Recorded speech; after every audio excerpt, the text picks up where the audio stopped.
Welcome to Because the Beatles, the podcast about the Beatles, everything about the Beatles, 24/8. I'm Allison. And I'm Erica. And before we start, please be sure to subscribe on iTunes or wherever you get your podcasts, or stream us on Spotify. And if you're enjoying BC the Beatles, feel free to leave us a preferably 5-star review so other Beatlemaniacs can find us. And also, don't forget to follow us on Facebook, Instagram, and Twitter. We'll be posting videos, photos, and more from this episode and beyond. And if you ever want to talk about the Beatles, anything about the Beatles, you can also email us at bcthebeatles@gmail.com. Yes, absolutely. And we just got back from a fabulous weekend at Beatles at the Ridge in Walnut Ridge, Arkansas. So for anybody who's joining us, who's new to us from Beatles at the Ridge, welcome. We will be posting that episode fairly soon, the live episode that we made there. But first, we have to talk about Abbey Road. Can we please? We're recording this on the actual birthday, September 26th, the 50th birthday of Abbey Road, the album. Happy birthday, Abbey Road. Happy birthday. Yay, we're so glad you were born. I think the Beatles have a song to sing for you. They knew you were coming all this time. I know, right?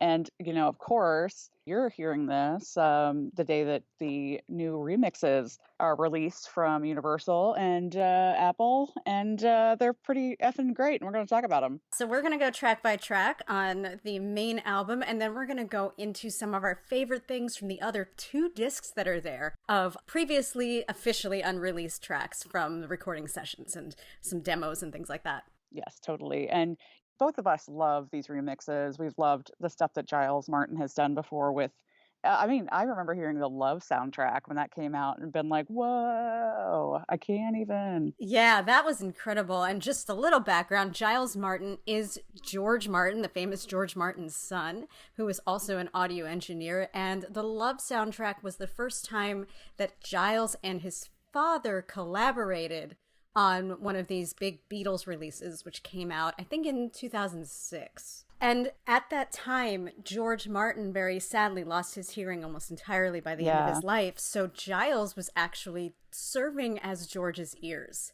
which is pretty amazing. Just the trust he had in his son to be able to work with him like that on a project as huge as the Love soundtrack. And George Martin, unfortunately, he passed away in 2016. And Giles has been taking on the reins. He's taken on the mantle of primary custodian of the Beatles sound. And this is the 3rd late-stage Beatles album that he has remastered. One every year since Sgt. Pepper 2 years ago, the White Album last year, and now Abbey Road. It's incredible to me that he and George got to work together on the Love soundtrack before George sort of stepped down, passed away. Because, this is really a hallmark of George on these albums. And I think that George is very into like Giles's perspective on these. And also Giles, I met him and heard him speak last year at Capitol Records for the White Album remixes. And he is very adamant, my bosses are Paul and Ringo. And if they don't like it, then it doesn't go on the record. And, we all know that, well, Paul, is a big lover of new technologies, and he's always been very forward thinking. So I would imagine that he, his vote on these is very important. And so that's one really important thing to remember about the remixes. It's like, it's not just Giles sort of messing with them and putting things in different spots or whatever. It's actually like the Beatles signing off on it too. Paul and Ringo definitely have some say in this, and I think we'll touch on that as we go track by track. Yeah, it's true. But altogether, they made a really... Overall, our verdict is this is amazing. Yeah, it's really good. It's much different. I remember hearing Sgt. Pepper, and I think we both felt like that was like mind-blowing. Oh my God. For me, it was like hearing the album for the first time again, and it was like, I'll never forget listening to that the first time. And the White Album certainly felt like that too. And this is more of that feeling. It's hearing things that you have never heard before in these recordings you've heard all your life. And I actually went back after listening to some of these songs and went back to the original masters. And I'm like, oh my God, that was always there. I just never noticed it. I'm not going to speak much on what they did because I know so little about sound engineering, but from what I've heard from Giles Martin speaking, that they took the original tracks, they harvested. There's not one thing in here that wasn't in the original. Right. And he wanted to make it sound as contemporary as possible with those original master tapes. and not putting anything else in there. So it's not like he added, it's not like George Lucas tinkering around with Star Wars and putting out the movies again. It's very different than that. Yes, which is good. So I talked a bit on our podcast with Ivor Davis about going to Capitol here in LA and hearing a preview of these remixes probably a month ago now.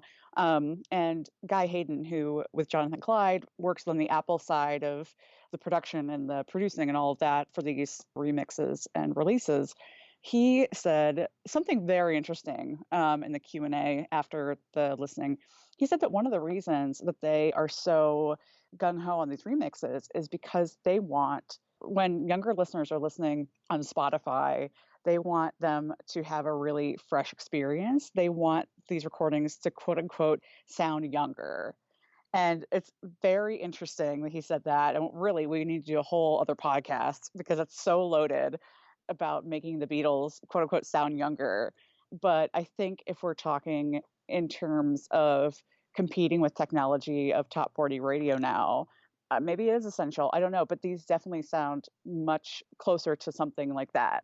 Anybody who's bought a Beatle album in the last 50 years knows that they have gone through a very long and sordid history of different types of remixes, remasters, putting on them cassette, putting them on CD, back to vinyl, digital downloads, whatever. And there have been different levels of quality in all of those remixes and remasters. I mean, personally, if we're looking at the 2009 remixes that have been pretty much the standard for all of the albums up until these 3 Giles Martin remixes, I always like the mono better than the stereo because the 100%. Stereo was really forced. And especially if you're not listening to it in a space where you actually have an equal headphone on either side, you know, like in a car or something, they sound like crap because like they're things are in the wrong place. Agree, dude. Yeah, 100%. I'm pretty much like a mono girl across the board. Mm-hmm. Yeah. But yeah, I actually went back and listened, I think yesterday, to some of the 2009 remixes, and I was just like, oh, like it just made it made me have a bad taste in my mouth, especially if you're listening to like these remixes for a few days. It's heads above anything that happened in 2009. Yeah, it's crazy. And so, you know, if you're on the fence about buying these, and I hear you, because I'm like, I can listen to them wherever, they're actually worth at least a listen, if not a buy. I think they're probably on Spotify, but don't think they're the same Abbey Road as the one that you probably have at home. Yeah, 100%. And with that, let's talk a little bit about what has come out. So I'm sitting here right now with the 4-disc Super Deluxe Edition, 4 CDs. One is a Blu-ray 5.1 surround sound Dolby Atmos mix. And so what that is, and it probably sounds very foreign. It sounded foreign to me the first time I heard it, but that's the newest sort of sound enhancement in the vein of like surround sound and that kind of thing. So when I was at Capitol, they played us some tracks in Dolby Atmos, and there were, I think, 9 speakers above us in the room. And then there were a total of 22 speakers throughout the room. The rest were embedded in the walls. And so it was like a full surround sound experience where you're actually in the music. Oh my God. I know. And I guess as those systems sort of become more commonplace and hopefully cheaper, God, that then, you know, we'll have this mix. And that's really exciting to me. So there's a full disc of that. That's the album in Atmos. But the other 3 discs, one, of course, is the remix Abbey Road, and the other 2 are demos and outtakes. And then between all the discs, you have a beautiful 100-page book written by Kevin Hallett, who's done notes for the Beatles albums going back, you know, at least Sgt. Pepper, not before. And there's an essay by Dave Hepworth. Giles Martin and Paul McCartney have forewords in here. There's tons of pictures. Most of them are by Linda, which is lovely. Oh. And there's a lot of handwritten lyrics and something I love, tape boxes. I love a good photo of a goddamn tape box. And yeah, I mean, there's just so much great stuff in here. It's so detailed. There's personnel notes. It's absolutely lovely. And then you have the 3LP version, right, Erica? Yes, the 3LP version comes with everything except the Atmos mix and the book. You still get the forwards from Paul and from George Martin. You get a pretty substantial story about the journey to this, and then you get a background of everything on the 2 sessions discs, so everything that's not the main album. So there's still some stuff to look at in this. It's still pretty substantial. The vinyls are lovely, heavy, you know, they play beautifully. So, you know, if you don't have an Atmos, it's probably a good choice too. And then I think there are also two CD versions. There's a single LP and a single CD, and then there's a picture disc. So there's really something for everybody, no matter what level you're on or what price point you're looking at. Like, definitely pick up something. God, I love a good picture disc. I know, right? I got the Sergeant Pepper one, and I just, yeah, it makes me feel so like retro in an 80s way. Like, it's so interesting. I have this light pink one. It goes so well in my living room. So, Ooh, yeah. decorations, I picture know. discs as decor. There we Seriously, go. they're amazing. It's a functional piece of decor. All right, so enough of that. Anyway. Let's get on to the meat of this issue. Let's talk about this album, starting Yes. with track 1, Come Together. Good God. You do not expect it. You know what you're going to get, but when it actually comes on, the way the drum fills in the end, the way you can hear John go, shh, and it just works so well with every beat. You just stand up to attention. Yeah. And something I love in these remixes, and I put this note on a couple of them, but this one, Come Together, definitely falls under this heading. Giles does a really great job. And, shout out to Sam O'Kell, who also works so diligently on these mixes with Giles.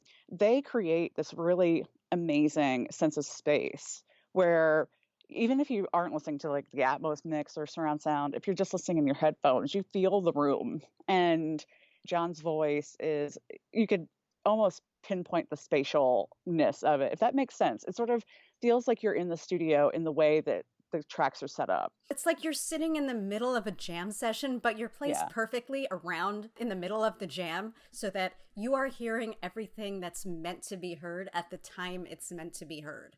So, like the guitar player is like walking towards you and you hear him better, and then he steps back and something else shows up. So you really have this almost interactive experience. And that's in this song, and it's in pretty much every song that they redid.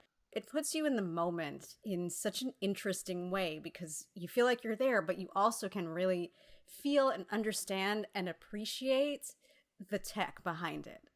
Yeah. And it's appropriate too, because the Beatles were always big proponents of recording live, meaning they never really sang to tracks like a lot of other artists. That comes into play more in the outtakes and demos that we'll talk about later. But it's so seamless that you kind of forget that. You forget that they're all there together playing what you're hearing. This sounds like you could hear this on a stage in a bar. Oh, yeah, totally. Which I love. You really get that feeling. And a couple other songs like Oh Darlin' sticks out as one of those too. You can really feel like you're there, and that's the place they wanted to set, and that's what happened. Moving on to something. This brings up another amazing perk of these remixes is that Billy Preston, dude, steps out on these remixes. The keyboard and the organ, and whenever he's on a track, it is right in your face and it sounds sublime. It sounds just exquisite. Oh yeah, I mean you can forget, I think, that the four Beatles were not the only primary players in this album. Right. But when you hear it, you can tell because it doesn't sound like the way Paul plays or the way John plays or anything. It sounds so different and it's so fresh, and they really put it in a place in the song where it doesn't overpower it, but it's really there. Its presence is noted, and you're like, ooh, wow. Yeah, and on something, I mean, the organ during the bridge, that just caught me off guard. That's where my attention went right away, was the organ part. And it almost made me laugh because I was like, God, that's been there the whole time. And now I'm hearing it like I've never heard it before. He does that also with especially the drums and the bass. And that's what I was getting at before about Paul and Ringo being his bosses, is that the drums and the bass consistently throughout this album and the last two that Giles has done sound amazing. Oh, yeah, totally. I mean, I wrote under Come Together bass slaps, but God, the whole fucking album bass slaps. The bass is right in your face the whole time, except on Here Comes the Sun. And that one we'll talk about in a little bit. But that's the only one where it's like I don't feel like the bass is going to hit me in the face. Yeah. But I'm not mad about it. No, same with the drums. Like something, even the little fill that starts something that has always been there, but you don't get a feel for just how much that actually sets the tone for the song until you hear it in this version. All right, next up on the list is Maxwell's Silver Hammer. Mine and Paul McCartney is one of our favorite songs, one of John's least favorite songs. This is the one where I've been, like, talking to people who are listening to the album. They're like, "Oh, I don't even know if I think I may have skipped that one." I'm like, "Excuse me? No, no, no, no. How very dare you?" I know. It's funny because I was listening to this on the vinyl version, on my turntable at home, and it almost sounded like a different take. So I'm curious if you had that experience too, because it might just be my turntable being an idiot, but it sounded almost like in a different key than what I'd heard before. I didn't feel that it was a different take, but I felt that they did enough bringing out the background to make it have a different mood, if that makes sense. That might be it then. I mean, partially it's probably my turntable, but that might be also the other part. Maybe. Try it on a different turntable and see. But like the backing vocals were really prominent, and the sound effects, the sirens and the hammer, it almost had more of that comical feel the way like the Bridge of Yellow Submarine does. Yeah. Whereas in the past, it was more kind of background accents. Here, it more feels like we're part of the joke, and I felt like that was really evident in what's always been my most favorite part of this song, where Paul kind of snickers when he's saying like writing 50 times in the middle verse, and he laughs, and they pushed it out just enough more to make it really obvious. And between that and all the hammers and the sirens and the kind of silly background harmonies, it really felt like they got the mood of the song, which maybe, I mean, if you think about the fact that this song had more takes than almost anything except maybe another silly Paul song, Obla Di Obla Da. And I don't know what it is about these Paul and his granny music. He like takes a long time with it, which I appreciate a lot. But the other Beatles didn't. So I can almost see that the full scope of the joke didn't quite make it the first time around. Yeah, yeah. I also love this go round that Paul's been telling the story about Maxwell Silverhammer, and I never sort of framed it in the way he tells it, but his thing is, it's a narrative, of course, about different characters, but the overarching theme, it's like, when you think life's going okay, then bang, bang, some shit happens. And I'm like, oh my God, I never thought about that. Yeah, so now when I hear Mr. Mal Evans, who was the Beatles' roadie and assistant and best friend and just a great guy playing the hammer part, then it's sort of like, oh God, like it creates a whole different sensation. And also, one thing that I noticed was sort of lurking underneath the whole time is this theremin sort of sound. I'm not sure if it's a theremin, but it sort of gives it a little bit of like a Venus and Mars vibe. Yeah. Yeah, which I thought was cool. I noticed that in a lot of places, like things that sound like theremins or mellotrons or even xylophones, like little tinkly things kind of that I've never heard before in Abbey Road. Those little effects that kind of set it off and make it sparkle in a different way. Yeah, definitely a highlight track for me. Yeah, for sure. And I really loved Oh Darling too, which is next. I thought the oohs and ahs starting in the second verse were absolutely fantastic. They sounded so beautiful, like pretty almost in the way that you can hear the intricate harmonies in them. And I know that's so nitpicky, but it really is. They come on in the right ear and it just is like it makes you like feel all warm and fuzzy inside. Just side note, I had to research this time around if Linda was singing in the background because in this mix, I never heard it before, it sounded like she was there. She's not, but I wonder if that's what made him interested in having her sing backup. I wonder if he felt like it was kind of the same vocal quality in a way, because it sounds so much like her there. I'll have to listen to that again and look for that Linda vibe. Yeah, I wish there was actually Linda. I can't find any evidence that there was. I think she was just in, what was she in, Across the Universe or Hey Jude or something? She's in something. Yeah, probably the big chorus of Hey Jude. Yeah. But also this one is another one that really sets the place. In this mix, Paul's voice is pulled back just a little in comparison to the other instruments, which are more out front. It isn't that way in a lot of the other tracks. The vocals are very forward most of the time. So to me, that kind of gave me the feel of what the acoustics might be in like a live blues club. Yeah, definitely. Which is totally what Paul was trying to achieve by, singing it on his back and going in every day and trying to get exactly the right tone. And that kind of speaks to, we're not, again, going to go into this crazy amount, but where the Beatles were, this is another album, in this succession starting with Sgt. Pepper, where Paul is out front. Paul has the reins. You'll hear Paul on some of the outtakes, like giving direction to the other Beatles. But yeah, so that makes sense that Paul is like just so dedicated to getting that right vibe on Oh Darling. And I know it annoyed some of the other Beatles, and it probably annoyed everybody else around him, but Oh my God, absolutely. I think it was worth it. Oh my gosh. Well, you're a Paulologist, so Oh, you better believe uh, I am. Just wait for the next rant in our next full episode. Oh my God. cannot wait. Anyway, Octopus's Garden for my favorite Beatle, Ringo. I wrote the best thing I will probably ever write in a review, and I've written a good amount of reviews in my career.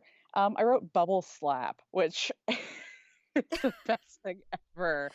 But goddamn, if I don't love those bubbles on this track, they sound amazing. It's crazy. And what's that effect they have? The oohs and ahs during the break, they sound like they're underwater. Yeah, it was like that in the original, but it really like sounds like it was recorded in a fish tank on this. Also, some of the instrumentation is really noticeable here, like how intricate George's guitar part is. It was really brought Yeah. out. And also, you can hear Paul's, like his saloon piano that he uses in Lady Madonna and Rocky Raccoon. That You love sound is that. in the back. And I love that sound. And it makes it feel even more fun. Again, I think like with Maxwell's Silver Hammer, this mix gets the joke. Well, yeah, definitely. I mean, it's more lighthearted, which is great because these lighthearted tracks sort of break it up. Especially they sort of even out side two, which we're gonna get to after one more track. I Want You, She's So Heavy rounds out side one of Abbey Road. Speaking of heavy, Yeah, speaking of heavy, this has always been one of my favorites because it's just so good. And the Hammond sounds amazing. Again, Billy Preston, shout out. mm-hmm. I wrote sounds scathing because it's like red hot in this. It's aggressive almost. And Yeah. yeah, it makes it sound great. The harmonies are clear as a bell on this. I forgot how hypnotizing the end is. And I found myself two times as listening to this. I was listening to it once on vinyl, and then I was listening to it yesterday on the CD version. And I just sort of like, it hypnotized me so much that when it ended suddenly, I was like, what? What happened? Where am Totally, I? totally same. It was pretty jarring. Yeah, there's some stuff, especially in the low parts of the guitar part, and I guess there's a bass in there too, which is really it just kind of mesmerizes you. So now let's flip over the record, and we have the beautiful, I guess, first official single. We had some teasers when they were readying this release, but the first official single, Here Comes the Sun. God, this was good. Oh man. I've always liked this song, but this mix makes it now one of my favorite Beatles songs. I never thought about it before that. Like I was saying before, this is the one where the bass is not super aggressive and is not in your face. It sits really evenly. The whole mix feels very soft. It's almost like a pillow if I'm gonna visualize it. It's like the mix Yeah. is a pillow on which the song sits. The flute, I think, sounds great. There's another keyboard effect in it that gives it a real ethereal feel. That's sort of the flute sound. It's just, yeah, it's amazing. And one thing that when I heard at Capitol was, and it's so subtle, but that's the thing with these Beatles mixes. It's like that's the stuff you notice the most. It's like the very subtle stuff that you are so conditioned to know, like, oh, that goes there, that goes there, and you hear it in a different way. For me, on this song, it was the hand claps. So when they come in, they sort of fade in on this mix. Oh And yeah. I always thought they just sort of like appeared on the previous mixes. So I listened yesterday to the 2009 remaster, and they do. And so that's something new where they sort of like kind of take their place. They sort of fade in, which is Mm-hmm. cool. Another way that Giles kind of took what was there and invited us to hear it when it was time to hear it, instead of Yeah. just kind of mushing it into a stereo mix. And another side note I have about this mix and the stereo, to me, when you're listening to it in headphones, it feels really complex in that it's not just right ear, left ear. It's almost like back right ear and front right ear. Oh, yeah. Yeah, that's true. It goes around your head even when you only have two headphones on. I don't know how they did that, or maybe I'm just hearing it. I'm just thinking I'm hearing it, but I heard it a couple of times, and this song was one of them where the harmony came in, and it came in really strong in the right ear, but sort of in the back of the right ear. Yeah. Almost like where you would be if you were singing harmony, somebody might be behind you. And I've had that too with some of the releases I've worked on in the past year, where the stereo mix is so intricate that I felt like somebody was talking right behind me, and it was turned out to be something I was listening to. I think that's a real virtue of the technology available now, where you just don't have like a plain stereo mix where it's like right ear, left ear. You are able to sort of like pinpoint exactly where you want that sound to be, which is just, it blows my mind. It really does. That being said, I can't even imagine what this sounds like if you're in a room set up for Atmos. It sounded great. I'm sure it did. It was beautiful. And they also played us, which is included in the outtakes and demos, the instrumental version of something, I believe. And it was the same. I mean, it makes you cry. It was so emotional to hear it like that. You know, another thing I noticed when listening to it digital, you know, you're not getting up to switch the vinyl, so it just keeps going. And I'm sure they know a lot of people are doing that. The juxtaposition of that hard, hypnotic sound of I Want You transitioning into this bright, gentle song is absolutely stunning. Oh, yeah. It's kind of like taking you out of a bad trip or like a crazy trip. It's amazing. And I never thought of it before that. I mean, I don't really listen to albums in order that often. I doubt the Beatles intended this because they didn't have that kind of technology then to have something so long playing. But right. It really feels like somebody noticed and they adjusted it in a way that makes a really strong effect. Yeah. And also, just on the subject of this song, today on the 26th, the Beatles just released a new video to accompany this song. And it's gorgeous. It combines pictures of the Beatles in their studio, video of the Mad Day Out session, intertwined with this beautiful animation. It's gorgeous. Yeah. It looks great. And there are fan photos included in there. We've got a couple of friends who have their pictures in the beginning of in the video. There's like a fan collage, and I think our friend Christine has her photo in there. Oh God! Shout out Christine. I know, right? If you have your photo in there, let us know, and we'll retweet it or post it. I mean, that's super cool. I think that's one of those ways where if we're going back to talking about the Beatles appealing to a younger audience or having a younger ethos, this is one of the ways I think they did it. Because this video could have been produced by any artist today. 100%, absolutely. So let's continue on, and we'll kind of jump around the second side, because I was saying yesterday to somebody, one does not simply listen to part of side 2 of Abbey Road. That's true. That like Sean Bean meme or whatever. Uh-huh. But yeah, because I mean, you can't really, all this stuff sort of runs together for me, starting with Because, which, to go back to the Capitol Day in Atmos, unsurprisingly, this thing blew my freaking mind hearing it in Atmos, because it is like being in like a colorful tornado. just the harmonies, it's amazing. And I really like the French horn on the bridge and the outro, just so lovely. More trippy keyboard sounds. It's everything you'd want it to be, everything you want a new remix of Because to be. They did something which I liked, which they balanced the voices and the instrumental a little bit better. The vocals are so rich and they're so incredible. I mean, they took them out as an isolated vocal for the Love soundtrack, and you can hear them that way too. I still think about that all the time. Yeah. That track. But this time they changed it around so it's a different experience in that those vocals are intertwined in a more flowing way with the instrumentals. So it's just this huge sound collage rather than a sound collage of voices with something that balances out and keeps them on key. Yeah. One thing I had to note, our friend Ken Womack, who's written 2 books on George Martin, maybe more, at least 2. He writes a new book every 3 weeks. I think that's his process, really. As he should, because he's a professor and he's a genius. And he was quoted today in a New York Post article about this album, and he told an interesting story that George Martin played the keyboard, and as Ken says, and though Martin was an exquisite keyboard player, he had terrible rhythm. So Ringo tapped out the downbeat for him so George Martin could stay in beat on that song. That's so weird. Like, you would never think George had to have terrible rhythm. No! That's so funny. Now I'm going to think about that. I know, right? I'm going to hear this. Yes. And let's see, You Never Give Me Your Money, another amazing sort of lighter turn on this album, but I've always loved this song. Yeah, I mean, this is great. I think the passionate vocal from Paul really comes through. The song in itself is like 6 different songs. I mean, it's its own little mini long medley. And totally. Giles did this great thing where he really made them like 6 separate songs. Paul's vocal quality is different. The way that they bring out different instruments is different. When Paul sings, "Oh, That Magic Feeling," there's these bells that were already there. They're always there, but the way they brought them out, it was incredible. It's so great. Yeah. And of course, it leads into Sun King, which is so rich and so lovely. And I wrote down that holy shit, the organ solo after the everybody's happy at like 1:35. Mm-hmm. I was like, oh God, that's so good. Like, can I have that as my ringtone? Can I just hear it all the time? It's so good, yeah.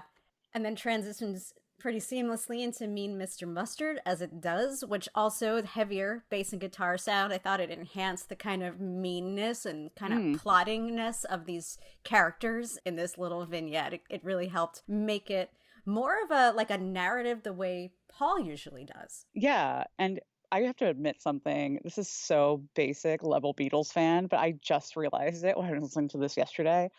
That me and Mr. Mustard, John alludes to his sister Pam works in the shop, and I just connected the dots yesterday. That's Polythene Pam.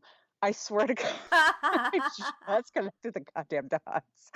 Oh Lord, like oh okay, See what this mix can do for you? yes exactly. See, that happened. Love it, Oh, love it, love it. I admitted it anyway.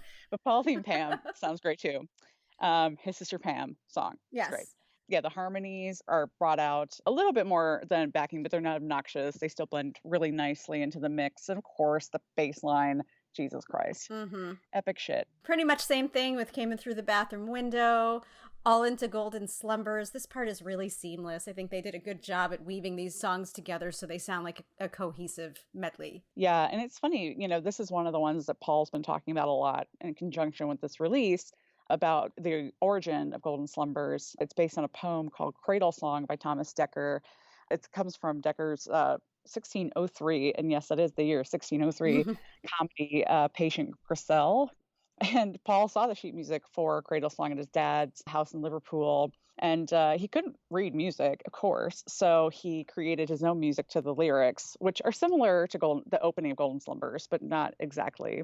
He uses the first stanza of the original poem and changes a couple of words, but he never credited Dekker, but I guess now Decker's getting his due. I thought this was interesting in light of the Colbert interview that he did that aired last week, which we'll talk about it another time. But Colbert asked him like about his process and about his genius, and basically he said he felt like his family was so musical that he sort of absorbed all of this stuff unconsciously, subconsciously, and then when the time came, he had this stuff at the ready.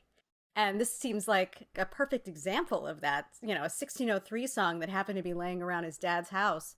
And eventually it makes it into the long medley in Abbey Road. Yeah. And I think that, another story that he told on Colbert was the story that we all know about yesterday and scrambled eggs. But, something that I've always thought about was when he woke up and he had the tune and he's like, I'm sure I've heard it before. He thought it was like a Sinatra song or something. But that's another example of him sort of absorbing stuff. And maybe he had heard his dad sort of make it up or whatever, but then pulled it out at the right moment. Secret to his genius, I think, revealed. Yeah, there we go. So yeah, Golden Slumbers, John's not on the track. He and Yoko were in a car accident, I think in Scotland. So he was kind of preoccupied with that. Poor John and Yoko. I know. But this one does feel largely unchanged. But there is more orchestration, I think, that you can notice. Um, I'm laughing at this note that Erica The thing that I've noticed is the thing that I always notice about this song, which is hilarious to me. And I think they got the joke here too, where he's singing this great lullaby and then the chorus swells up and he starts screaming Golden Slumbers. Like, okay, you trying to put me to sleep with this freaking belting? There's an amazing meme, and I'm going to try to remember to post it on our socials, but it is exactly like that. It's like Paul like rocking a cradle to baby. It's like, I will sing you a lullaby. And then the next panel is like him with like a megaphone shouting at the baby, like, oh, this love is fill your eyes. It's so funny. I'm going to try to remember to post that. I'm going to make a note. Nice way to put someone to sleep, Paul. It's even more It cracks apparent me now. up, right? So good. So good. So then we have Carry That Weight, which I think there's a story in the book I was reading where this was supposed to be kind of a narrative like Maxwell Silver Hammer, but Paul only got so far as the chorus. And then he was like, I think that would suit Ringo. And so that's why, we hear Ringo kind of carrying that weight, so to speak, on this one. That's so interesting. And this is another one I wrote down, really creates a sense of space, which, is a very George Martin hallmark. But you can definitely feel the room. This one I felt George Martin more than almost anyone. Yeah. Any song. Definitely. And the drums on the end, moving on, I put in the notes, it's like, this would be maybe one time where I would pull back a little bit because it just seems too easy to like be like, okay, we're going to go balls to the walls with the drum Hmm. solo.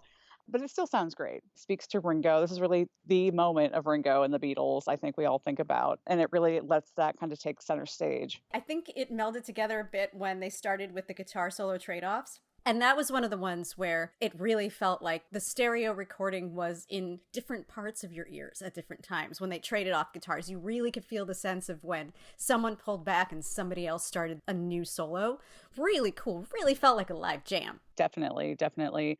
And of course, Her Majesty, which we'll talk about that in a second with the extras. But Paul, throughout his career, has always loved a secret track. And, this is maybe the first one, tacking on to the very end of the album. It's interesting because the vocal starts in your right ear and it moves over to your left by the time it's over. It sounds very much like something we'd hear on McCartney, on Ram. The migration I thought was interesting of the vocal. It's interesting. It doesn't need it because it's so simple, but it almost sounds like Paul is like picking around in the guitar and walking around behind you. Yeah, it does feel like that. Which I love that. I love that feeling. I love it that they found something to do with this little song that only made it on because of a random sound engineer, just tacking it on at the end, and they liked it that way, so they kept it Yeah. that way. So they made something out of this tiny thing. I wouldn't want the album any other way. It's great to hear it just pop at the end. Yeah, exactly. And in the demos and outtakes, you hear a few other takes of Her Majesty. And let's talk a little bit about the extras here on Abbey Road. One thing to note, and people have been talking about how this set is smaller than we've had before, certainly smaller than Sgt. Pepper. That had a ton of shit. Mm-hmm. But there was kind of less to choose from. And according to Guy Hayden, when I heard him speak at Capitol, they really exhausted everything. Like, this is it. So you're not getting cheated out of not hearing something. These sessions were quick. This came out relatively fast after the White Album in '68. And the band sort of like just kind of hammered it out. So there's not like a bunch of like, I mean, with the exception of, I don't know, Maxwell Silverhammer. They were also getting along. So the White Album, like George quits and Ringo quits, and there's so many different takes because they're all quitting and they're all angry and everything. In this case, for some reason, they really got together musically, but also personally. Exactly. A lot of these extra tracks have been around forever as bootlegs, but it's really nice to hear them get an official release here. And that's a perk of the set for sure. They're certainly not mixed in the same way that disc 1 is mixed, but they're treated well, much better than you would get on any bootleg. So there's definitely a reason to listen to them, and you're also kind of listening to them in context of the time and the place of Abbey Road. You're listening to them all together. Exactly. So I wanted to highlight the first track on disc 2, which is I Want You She's So Heavy. And this is the recording session at Trident, and is the reduction mix. The dialogue is my favorite, and that's kind of across the board. Those are always my favorite, the ones with the dialogue. And this one, you get John Lennon and George Martin talking, and there is a very funny moment where they're really rocking out on this take, and George comes with the PA and says, "We have to quiet down. Somebody came over complaining about the noise." Or actually, I don't know if it's George that says that. It might be Glenn Johns, who was also at the board that night. But John, instead of getting all upset about it, he says, "Okay, this is our last chance to be loud." And then he sort of says, "Well, then we'll try it quiet and see how it works. It might work better." An interesting John moment there. I love hearing this slice of life. Peeks into their rehearsal process, their conversation, their mood at the time. It is nice to see that John was just kind of taking it and going with it and thinking it was sort of funny. Yeah, that's so not what we think of when we think of John in this period or at all. That was very, very cool. Two that I want to highlight are the two demos that Paul does that never got an official release on a Beatles album. The first is Goodbye, that he wrote for Mary Hopkin, who was one of the best-selling, biggest hit of the Apple artists that they had. I think she's lovely. Paul did this demo for her of the song, and it sounds like something that might have been on McCartney or Ram, just like Her Majesty does. He kind of scats through the middle of it. It's very relaxed. It's really chill. It's just acoustic guitar. He's just laid back with it, obviously, because it's a demo. He never expected to record it himself. I mean, he still even uses the male pronouns. So he might have actually just recorded this for Mary to listen to. It's such a nice, sweet, simple demo. The other one was Come and Get It, which he wrote for Badfinger, and they recorded it. As with all of this stuff, it's been around for a long time. So it's, it's not the first time most people have heard any of it. But I just kept thinking, like, it's good for Badfinger that he never recorded this. Yes, exactly. He would have rocked it.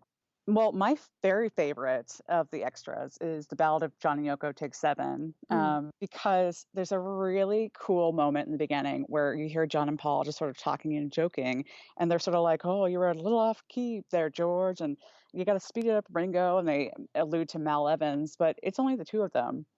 It's just the two of them in the studio. You have Paul on drums and John on acoustic guitar for this take, and it is just so cool to hear the two of them together. And Paul is fucking amazing on the drums. He was always a good drummer. And John, lovely vocal, lovely guitar. But it's just imagining the two of them sitting there in the studio just doing this themselves. It's a lovely visual. Oh, yeah. And if you think about all the strife that everybody was talking about with them, and especially with Yoko, and if you think on this song, the two of them got together by themselves, just like in the old days, have an amazing time. Oh, I love that. It's just wonderful to think about it when you think about this late era. Yeah. So I appreciate that they put that on. Definitely. And like we said, throughout the album, you have these little vignettes of dialogue on You Never Giving Me Your Money, Take 36. You have Paul singing, You Never Give Me Your Coffee, which speaks to me on a religious level because I love coffee. On Sun King, John is saying, this one will keep the Apple staff in work for the Oh, next yeah. 10 years. And George is getting silly. And I don't know if he was referring to Martin or Harrison, but one of the Georges was very silly. So funny. I loved Polythene Pam Take 27. And Erica, you'll get a kick out of this, but John says to Ringo, who is drumming, sounds like Dave Clark, because Dave Clark was the drummer, was Dave Clark 5. It's so funny because the Beatles at the Ridge and beyond, I love to talk about the Beatles and the Dave Clark 5 because they have this weird thing, and we'll do a whole episode on it, but I was crying laughing when I heard him say that. Too funny. So good. And the last one I'm going to mention on this, and there's plenty of other great things, but just that the long medley in the end is a chance for you to hear a rehearsal of this medley where Her Majesty was in the place that they thought it was supposed to be in. So you can hear what the medley would have been like if they had kept it there. And it sounds weird. I gotta say, I'm glad they didn't keep it there. Yeah, it's weird. It brings the tone down because it's so acoustic and kind of a small song between Mean Mr. Mustard and Polythene Pan. It's weird. But take a listen for yourself. See what you think. Yeah. And, we don't want to spoil the extras because obviously those are like the juicy bits of this record and this release. Allison, any overall thoughts on the album itself? I'm so pleased with this. I'm pleased as punch, and I just love it so much. And it feels digestible. I think with some of the previous releases, it was a lot to jump into, but this feels like you really get a great snapshot.